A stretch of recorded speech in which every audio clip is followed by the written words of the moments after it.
Hello, hello, hello. It is Seamus, your Whiskey Club Director of Whisky, and I am joined by an absolute industry legend. It is the legendary Dr. Rachel Barrie of Benriach Distillery. How are you, Rachel? Very well, thank you, Seamus, and a bit overwhelmed by your introduction, but thank you very much. How are you today? I'm very, very, very well. And last time I saw you, you surprised me by congratulating me about an award I didn't even know you knew about. So this is just me getting even. Well, congratulations again, Seamus. Ah, I set myself up for that. It is always a pleasure to have you here, and it is always a pleasure to talk to you with the members. So, first thing I get to do is remind the members we are not just here talking, you're part of this conversation as well. So, if anyone has any questions throughout, put them in the comments. We've got the wonderful MX team in there. They'll be sending them through to Rachel and I so I can fire them on your behalf. Please include any terrific questions you have. There's so much going on in the world of the whiskey, not just at Benriach, but also at all three of Rachel's wonderful distilleries. But it is a Benriach that brings us here today, and not just any Benriach. This is a pretty special bottle, isn't it, Rachel? Absolutely. This has been, a while in the making, I have to say. I think it spent a bit longer on this one, but all good things come to those who wait. With this one, it really was something I wanted to master to create a whiskey that reminded me actually of many of the delicious desserts I had when I was in Australia just a couple of years ago, because I know you love a pavlova. We do love a um, pad. and that rich sweetness. So I did have a little bit of that kind of. I brought a bit of Australia back with me. Certainly when I'm creating whiskies for the Whisky Club, I'm always thinking of you guys first and foremost, and what you love, as well as, of course, the fact that we do have that one, I would say the finest, of course I would, Speyside single malt with Benriach, which is really stands out from the crowd in many, many ways, as I'm sure we'll go into. So Oh, absolutely, absolutely. And I have to admit, before we get into the thick of things, there is a detail that I want you to know that we've noticed and appreciated enormously, which is when we get the first sample from you and the accompanying tasting notes, those are so Australianized. They're completely relatable to the Australian experience. It absolutely works, Rachel. We enormously appreciate it. We don't change a thing when we put them in front of the members. it must be a subconscious thing, Seamus, because I'm not really trying to. I You're not. genuinely create. No, when I create the whiskey itself, the flavors. They are the flavors that are appearing. I mean, okay, if they sound Australian on the tasting, no, it's great. But thinking of their palate. So I hope that hopefully that's a good thing. It's absolutely a good thing. And for any members who haven't had the experience of meeting or virtually meeting Rachel at this point, I should say we don't just enjoy your company at Benriach Distillery, but you, of course, work at the amazing Glenglassaugh and the legendary Glendronach distilleries, as well as master blender for all three. It must be like picking children. Yeah, I mean, how lucky am I? I mean, seriously.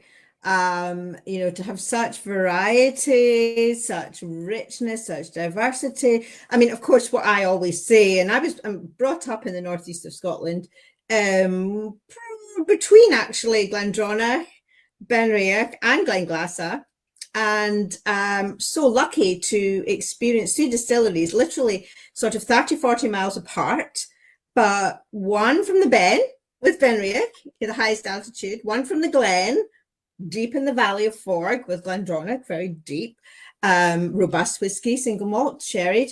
And then, of course, Glenglassaugh with its wonderful, luscious waves of flavour, right on the coast at the beach. And how lucky was I growing up to experience the richness of that outdoor adventure and explore that diversity. But now to be working with malts that have been around for centuries, but I am now honored and humbled to have the opportunity to shape them as we go forward as well. So I'm very lucky indeed. Absolutely. I think it's a genuine delight to have such different liquid profiles as well. And I guess it's a real opportunity. I feel like we introduced a lot of members to Glenglassaugh when we were speaking about that at our last big virtual tasting. But Benriach's a distillery that the members kind of know quite well, but there will definitely be some that are having their first Benriach. What would you say sets Benriach apart from any other Speyside single malt? Well, first of all, let's start with its name because you're going to remember this, aren't you? Benriach. There's not many Bens in the world of Scotch, in the world of whiskey. So, we have close to 150 distilleries in Scotland. There's obviously 50 to 60 in Speyside, and there's maybe only a couple of Bens that you're really going to see when you're, looking at whiskey. There's, one that's used in blending. You're not going to see it very often. Another one used in other blends around the world. You're not going to see it very often. And there's probably just one other one. So, well, it's a fact. It's a rare So Ben never Benriach, stoked. I really appreciated it.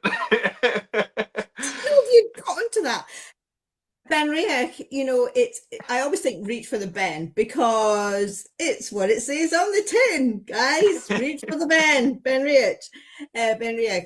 It's how you actually pronounce it. But it is so unique because of its location.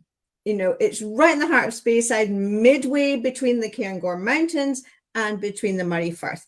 And location is really important. I'm a big believer in the importance of terroir, let's say, rather than terroir, but certainly the influence of the things we cannot see. And you really notice that when you go maybe up a couple of miles in Speyside, down a couple of miles, you go to different distilleries, you taste. If you're lucky enough to be in Scotland this week, you may be going to the Spirit of Speyside Festival, which is on this week. The opening dinner's tonight. So people might be exploring a lot of different flavors in Speyside. But Benriach really is in the heart of Speyside. And what I love about it is the most fruit-filled, but with a beautiful balance of fruit, malt, and oak. It has incredibly fruitiness. It's very clean as well. And it just balances that almost like a fine phyllo pastry, because of the way that we produce, of course, goes into that as well. We get 40 days more sunshine where the distillery is. It's always Mr. Blue Sky, just like outside today here. It's always Mr. Blue Sky at Benriach, almost always. Certainly will be for Spirit of Speyside this week. It's a complete heat wave. And we produce this, I describe it like a patisserie or like this dessert of Speyside because of all the layers, the finesse, the delicacy of Speyside. Very heightened experience when you taste it as well. Incredibly silky smooth. I could go on. I've probably gone on too much.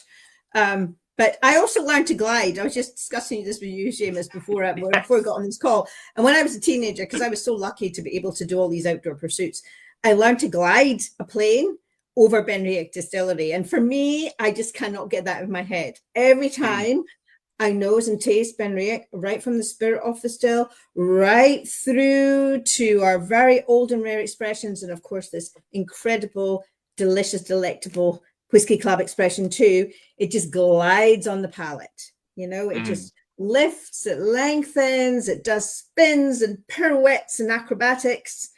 Has an athleticism to it as well, which I love. It's always in motion. Yeah, absolutely. I don't know if you recall when we hopped on a call with Bill Lark for our anniversary. It would have been like June last year. Bill said something about Tasmanian whiskey that I think really resonates with me about Benriach, specifically that you really enjoy flavors, but it's also the texture that kind of brings all of that to life and makes it memorable. And for me, there's a lot of floral, fruit forward distilleries, but rare is it to have one that pairs that with a creamy texture and with an additional layer of citrus and malt and kind of makes it a single malt that almost digests like a blend. Interesting. I've not heard that one before. But the thing is, yes, of course it's fruit filled, it's floral. Benriach arguably has the most fruitiness of any distillery in Speyside. So when you really focus in on our 4-water mash, our mineral rich water, unusual for Speyside, and also our pear-shaped stills with a very short 4 shots. So we're not subtracting much at the start of distillation. We're allowing a rainbow of fruit, as you've Mm. described it as well, Seamus, a kaleidoscope of flavour, even on the spirit of the still. So you're getting everything. It's like these multicolored citrus, orange and lemon and floral and orange and apple and pear and apricot.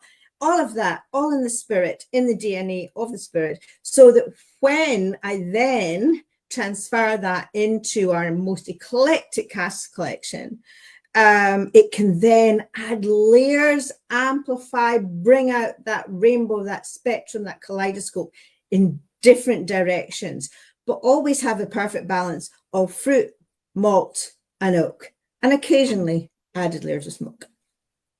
Absolutely. And is it something that's been evolving over the years with Benriach having this history as more of a blending distillery, and then in kind of the early 2000s becoming malt forward, and then under your guidance pushing that step further into focusing on that malt production? Is the spirit kind of evolving over the years? Are we going to see a different Benriach in 10 years time or in 20 years time? Fascinating question. Now, I still get asked today by many, many people if they can buy Benriach for blending purposes because they know how great it is. Yeah. They know how beautiful it is. You know, obviously Spacesides are great blenders, but in particular Benriach. And, you know, the fact that we no longer sell for blends, or, you know, to anyone else means that, you know, we are keeping this delicious style just for ourselves. So yes and no. It's always been a great whiskey. But to make the best single malt, obviously you are layering in the different dimensions, the different facets of flavor you get from oak and from different styles of casks. And in particular, this is a great example of that, Seamus, with our 3 styles of sherry cask maturation. Obviously, I've got everything in the warehouse, still experimenting so much. You just guys have no idea what you're in for. But you know, we've got backbone is bourbon style. It's going to bring out the orchard fruits, the vanilla, etc. And then we have virgin oak, which just gives a little bit more oomph to the sweetness. And then, of course, the sherry and the different sherry styles, which, you know, Benriach is anything but a one-trick pony. So we have experimented with many different sherry styles. You know, you know, with Benriach, unlike with Glendronach in many ways, I'll try different things with the oak. So I'll look at different European oaks, American oak. I'll look at Pedro Jimenez Oloroso, of course, but maybe even some wine casks that I then put sherry into and do different things in that way where it's bringing out this kaleidoscope of flavor. So yes, very experimental, even with the sherry casks. It's incredibly exciting, and I think when you and the team put this idea in front of us, it was one of those kind of immediate yes opportunities. I mean, of course, if the master blender who's also producing Glendronach kind of comes out and says, "I want to make a mega sherry, but still balanced at the sister distillery at Benriach," you immediately want to at least know what that is going to be like, and it must be such an incredible experience for you kind of blending with similar casks but such different components. Are you approaching it differently when you're doing a sherry forward Benriach than you would be at, say, Glendronach? Yes, because it's, you know, it's like you've used the analogy, your 3 children. Well, you're not going to treat them all the same, are you? They're going to have different strengths. So you're going to go, ah, that one's got a little bit more fruit and cherry in its character. Oh, I'm going to bring that out a little bit more with PX, or that sweetness. Maybe I'll have some American oak in there, you know, to lift it a little. Or you know, different types, different suppliers as well of sherry casks. So in this one, actually, I don't think I'd said this before now, but we do actually have some European and American oak casks. So you know, I can divulge the recipe a little bit, since I think some of your members have bought a bottle, I understand. Yeah, just a few. Do you think we need to make more next time, Seamus? We did run out, I'll be honest, Rachel. Oh my gosh. Well, it was perfect. You know how I love the things in threes, you know, the trinities. I love threes. Two's always too few, four's too many for anything. 3 children, 3 distilleries, 3 cask types. And of course at Benriach, you're just before we got on this call, everyone, Seamus Yeah. should, I mean, he is in marketing, but he should be in marketing for Benriach, because he said, Benriach is the triathlon of whiskey. And I'm like, yeah, I'm stealing that with pride. Thank you so much, Seamus. Thank you So very yeah, much. I'll take that. it's the triathlon of whiskies, because again, I haven't mentioned this, but we've got 3 styles under the one roof as well. We've got the classic style, which this is. We also have the smoky style in our smoke season in the fall, and we have 1 week of triple distillation in the summer months just coming up in July. So between those 3, that's the triathlon of the spirit. And then with this particular expression, we have the triathlon in the sherry casks, full maturation. We have 30 casks went into this. They were all puncheons and butts, so all big casks. 10% was full maturation in Oloroso, so not an awful lot. I do love full maturation, but I think it works best with Glendronach. It's lovely in here just to give you the base, give you that oomph, get the tannins to do their work, coming out over those, these 11 years in the 2013 vintage. It just gives it that oomph. And then the Oloroso finish, which was 5 years Oloroso sherry cask finish from Antonio Paez Labato. And that really gave us the creaminess, the ginger, the orange, the Pavlova came out from that. And then on top of that, 65% of Pedro Jimenez sherrywood finish, 4 years in sherrywood after bourbon, using Miguel Martin, Miguel Martin, Yeah. who gives us a lot of our casks. Obviously, we buy a hell of a lot from Miguel, mostly for Glendronach, because they tend to be, we specify the Spanish oak. So we've got these 3 different dimensions going on. The full maturation ones actually were a combination of American oak and some European oak. So, and then of course, with the wood finish, we have the American oak first, with the bourbon, first full bourbon dimension before being transferred into the sherry cask for 4 or 5 years. So it's still very much a maturation period, because, it's 4 or 5 years of finishing, which is a long time in finishing terms. Absolutely. And I think it's worth landing on that and dwelling on it for a bit, because technically it could be 6 weeks and a distillery could still call it a finish and it could still impart flavor, but the dimensions that you would get after years, and especially so many years, must be a completely different spectrum of flavor. Absolutely. You're not just running that one race. You're in it for the triathlon, aren't you? You're in it. I'm just not stopping that now, Seamus. We're there, and I'm We're loving there.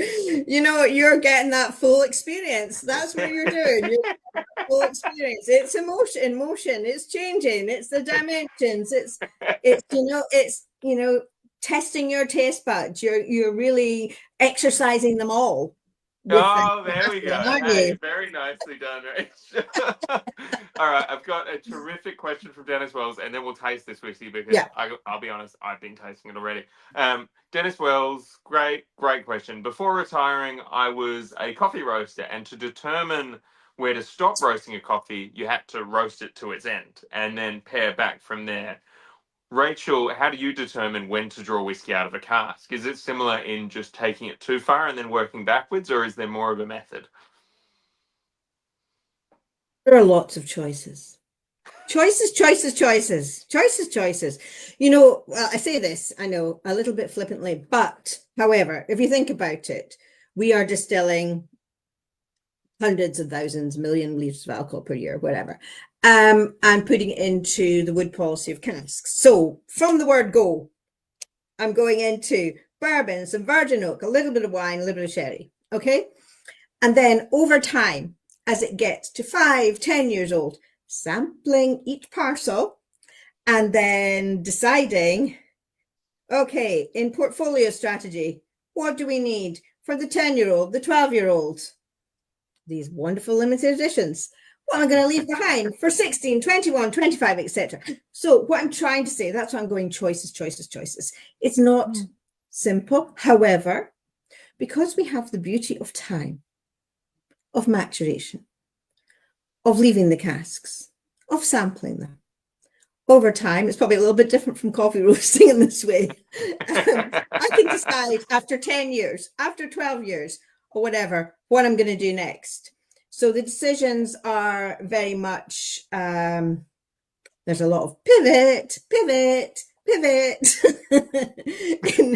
in whiskey making. Do you remember that Friends episode? Yeah, If I anyone do. watches Yeah. Friends. A lot of pivoting because some products go, obviously increase in volume and use up some stock, some decrease, surplus and deficits, a lot of economics involved, a lot of innovation involved. And of course, at the end of the day, which was the question, I think, was the taste profile absolutely can dial up and dial down because we have, 40, 50,000 casks to be able to, obviously not at every age over the whole sort profile, but in any particular year, for example, might have 10,000 plus casks, right?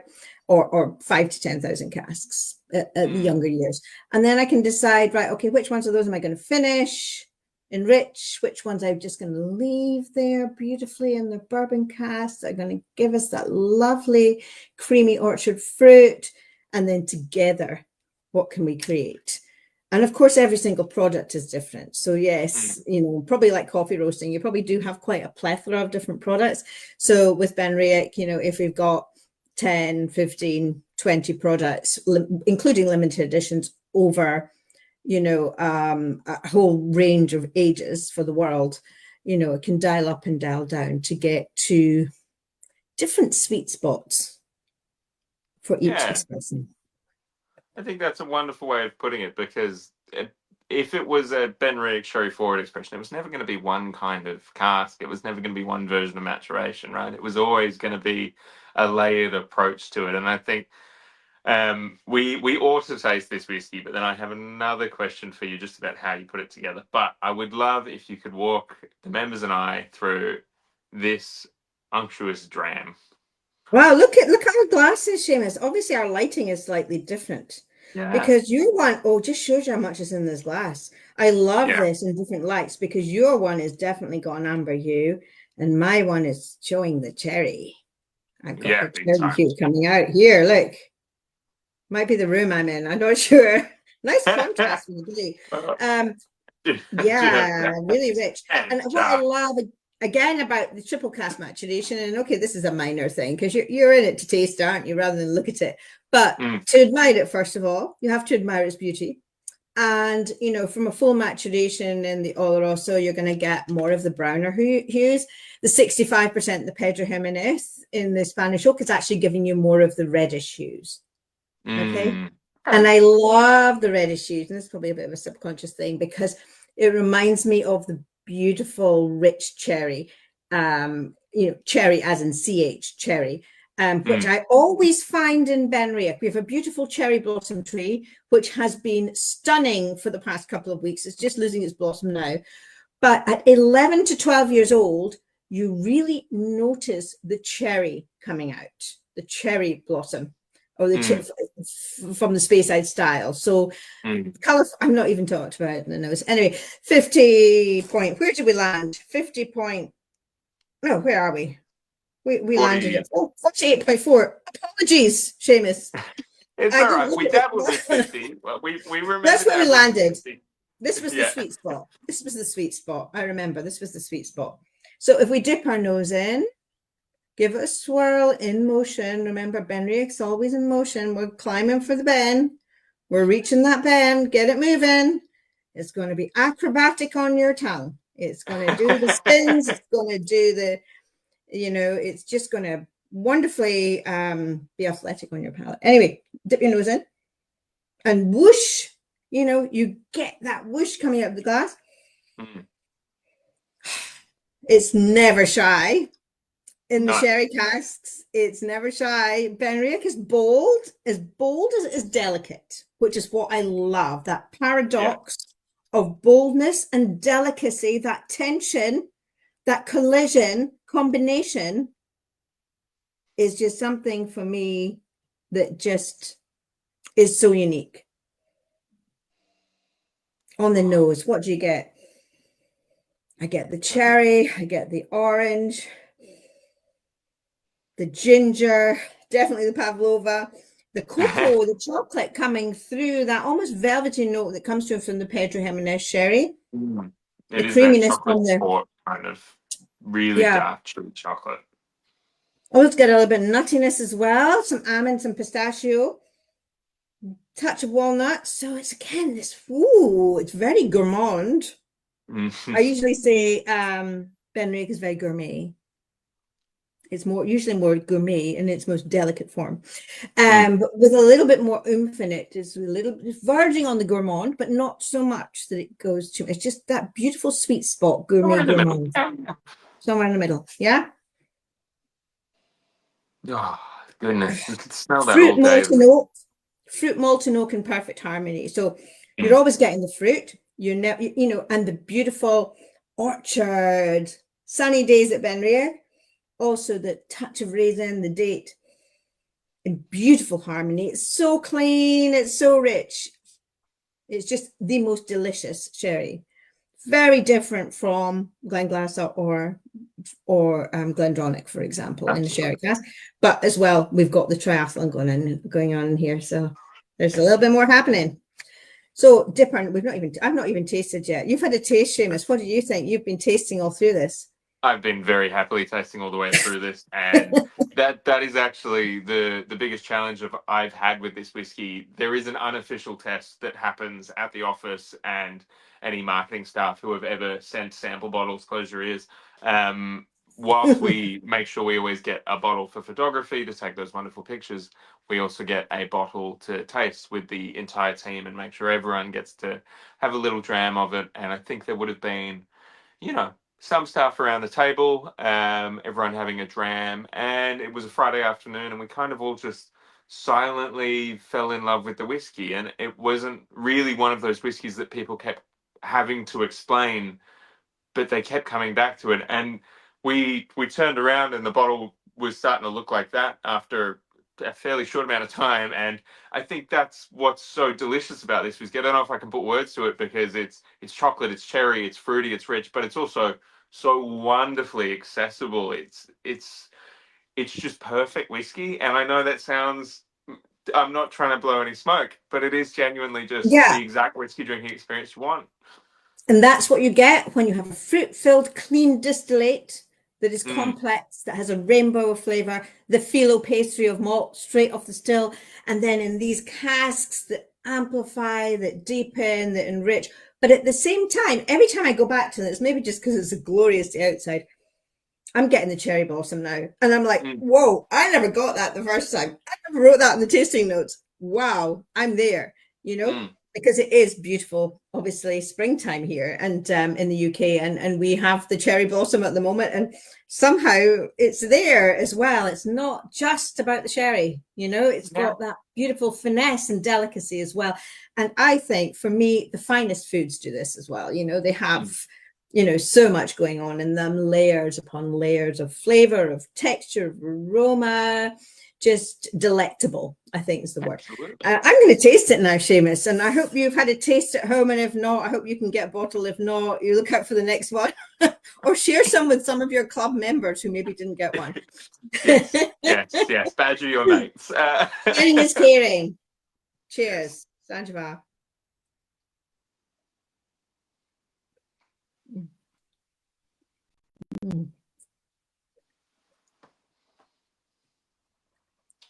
Oh, the sherry is literally dancing on my tongue.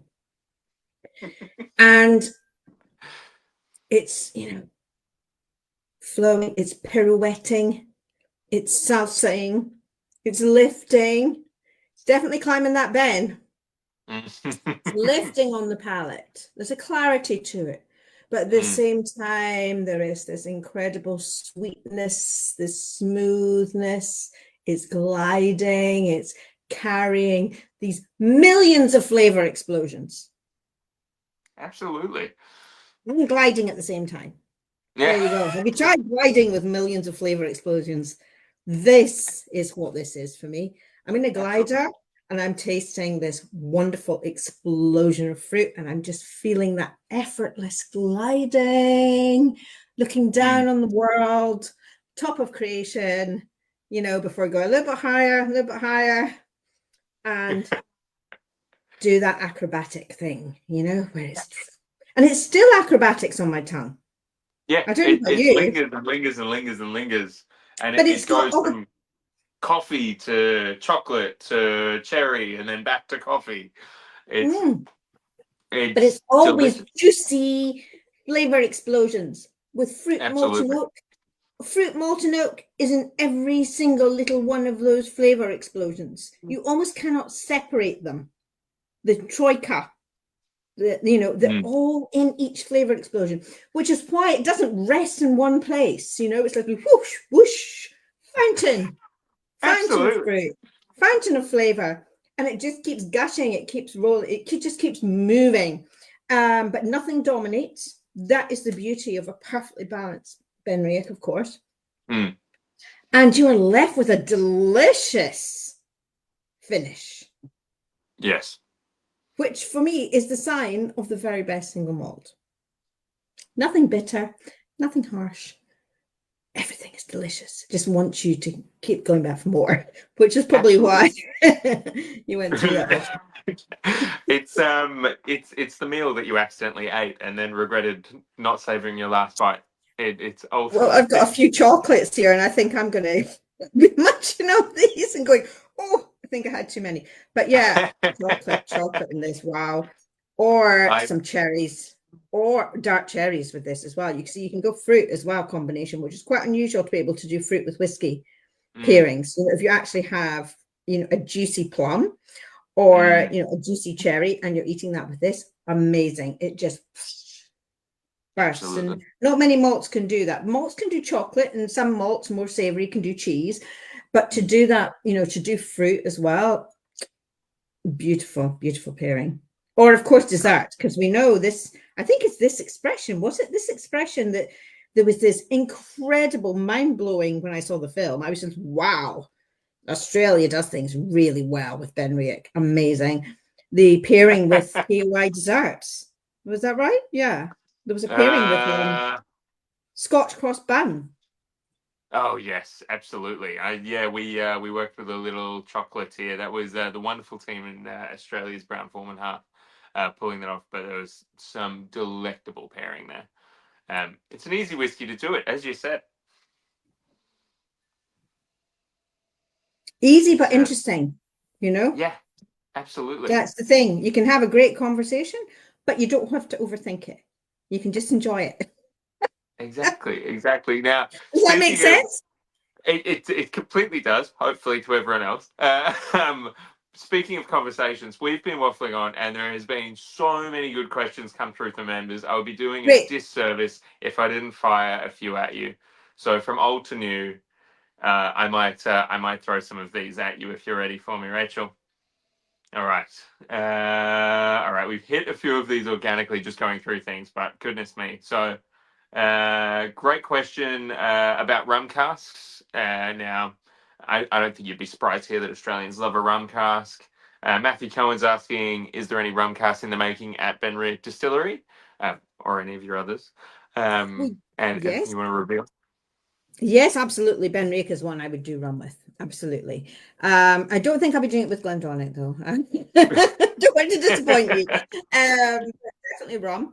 And I've tried different rums, of course. Appleton, Diplomatico. I think I've got some Four Square rum cask coming actually as well. So trying different rums, of course, is a great thing. It brings out the fruit. It makes it lift and lengthen. I love rum casks, but I love rum casks more actually when I pair it with virgin oak, which is something that you would see in our smoky 10 expression, because I think the rum brings out the silk, it brings out the sweetness, but I like to have it with the fruit to have the bit more of the base malt, bit more of the oak, and that's why I would Mm, tend to bring out more of the creaminess, more of the vanilla, more of the spice and the texture from a little bit mm, more oak. Rum casks, of course, do tend to be used more than once, which is why in rums you rarely find rums that have that really deep oak derived mm. caramelizing. and sweet and spicy oak. So yeah, Yeah.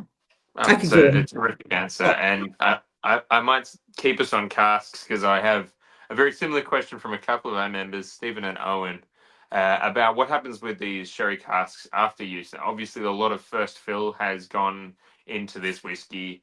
Once you've had that initial maturation, are they headed to another distillery? Are they getting reused for a different kind of project, or is it a very short finish followed by a secondary maturation that's very long? These are only 30 casks, okay? So these are 30 sherry casks. So, Mm. at Benriach, we fill maybe about 7,000 casks per year. So the majority of what we fill with new make is bourbon, first fill Mm. bourbon, no Mm. surprise. Woodford or Jack Daniel's casks. Fortunately, I get some great. I'm having some great discussions at the moment actually about getting some really great stuff from the US. But that's what we fill, and then of course, I'm from Aberdeenshire. I'm from Speyside. I'm not going to be wasting those casks. So I filled them a second time with a new make. So that's only 30 casks. So in the grand scheme of things, it's not that many, but they will get trapped, they will get followed, and I will use them to make a great product in future. Probably wouldn't have quite as much of the sherry influence, but definitely the oak will still be there and the creaminess will still be there.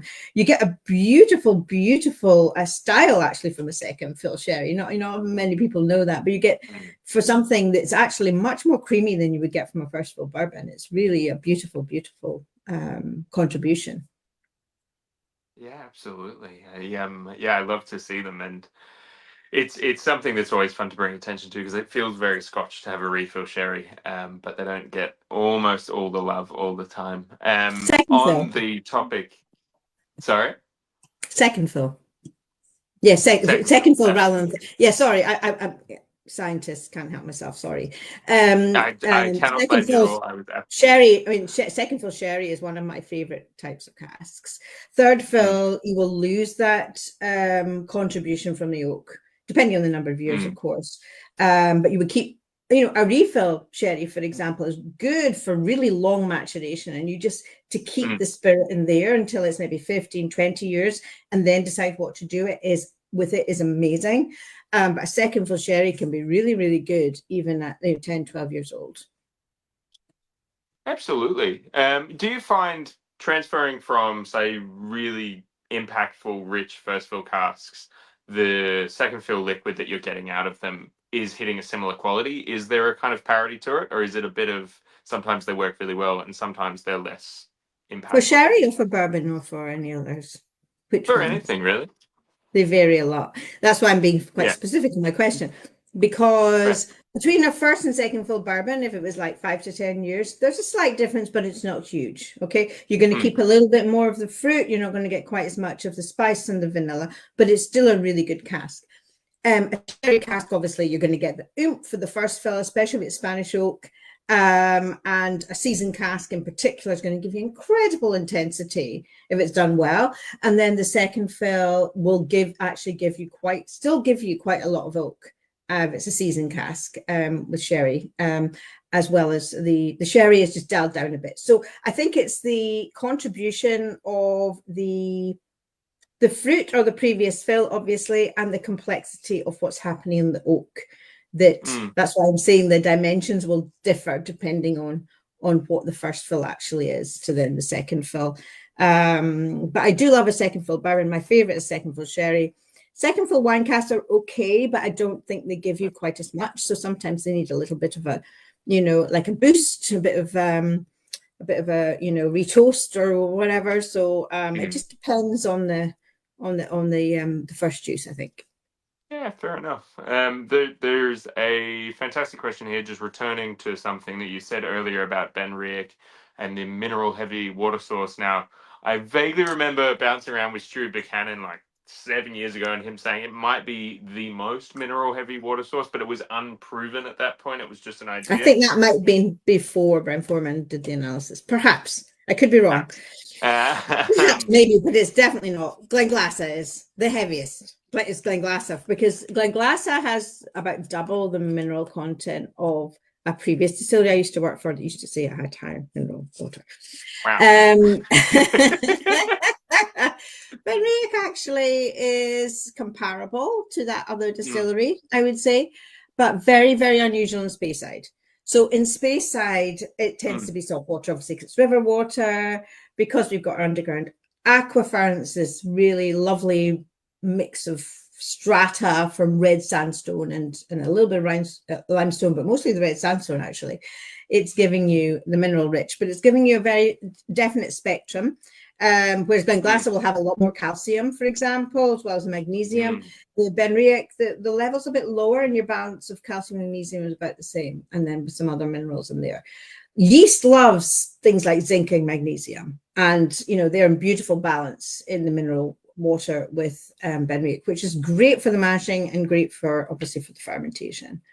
Um, Whereas with Glenglassaugh, because it's right on the coast and it's got the highest of any distillery. It just blew my mind when I discovered that, having analyzed a lot of distilleries. But the beautifully balanced minerality, I think that's what I'm trying to say. I would almost say it's a balanced minerality, which gives you almost a Chablis-like character, but it's also got the right balance of the zinc and magnesium to give you the fruit during fermentation. Absolutely. I've got one last question here for you, and it seems to have been kind of bouncing around quite a lot through the thread. And I think it's a question that often comes up when you show someone a sherry cask whiskey that looks like this. With the world drinking less sherry generally, how are you finding it sourcing casks, or does it really not impact you anymore with your relationship with Paez and with Miguel Martin? Yeah, I mean, we do. I do have a great relationship with many suppliers in Spain, and very very fortunate that the research was done many Mm, years ago. I've probably talked this before when I was at Scottish Whisky Research Institute. We did it was a Harvey Sherrywood project, it was called, in the early 90s. And, whoa, what are we going to do? Because in 1986 was when they stopped bottling sherry in the UK. How are we going to get those casks that came in, to bottle the sherry? How are we going to get them? Because they're going to stay in Spain and not be used. And obviously that work was done then to guarantee the quality. So it's very much an industry-wide project, let's say, mm. very collaborative industry. We're very competitive, but also very collaborative, and which makes us this great strength of the Scotch whisky industry, of course, because we all get on. We're all good friends, and and also we work with the sherry producers to ensure that we have a consistent supply and a great quality supply. And as long as they are investing, we're fine. As Yeah, long as they exist, the cooperages, in particular, as long as we can, for Glendronach, get the Spanish oak, but obviously for a sherry cask, you could use different types of oak. You could use European oak, you could use French. You could actually use many types of oak as long as you make the sherry itself and mature it in the sherry cask triangle. That defines it as sherry. So I think we have enough innovation going on, mm, and also the strength of the relationship. Absolutely. yeah. So there's probably 4 or 5 suppliers that I work with, but there are many others who obviously are exploring things as well. So there's I've always got people knocking on my door saying, "Would you want to try these? I've done an experiment." I'm like, "Oh yeah, I'll have a few of those. I'll have 10 or 20, please. Give it a shot. Let's see." And then some of those 10 or 20, give it a shot, could end up being a future, Australia Whisky Club expression. So Hey, absolutely. Don't put any ideas in the members' heads because you might get a few door knocks. Look, Rachel, it has been an amazing chance to sit down with you and talk through this whiskey. You are the triathlete of master blenders, and we at the club enormously appreciate you hopping on with us. It's always a hoot and a half and a real treat. But thank members you. I just watching want to say along, thank you. Can I just say thank you to you, Seamus, first and foremost, and thank you to all the members. Most importantly, you are the most important people. And I'd love to have a conversation with every single one of you. I could talk about whiskey for the rest of my life and never get bored. I just want to thank you. Thank you for your interest. Thank you for your curiosity. Thank you for your questions. Thank you for keeping on exploring the flavors and the dimensions that we have, in Benriach. This is not the last, I can tell you. For the club. Always thinking of new ideas and really wanting to surprise you every time. Absolutely. So thank you so much to the club.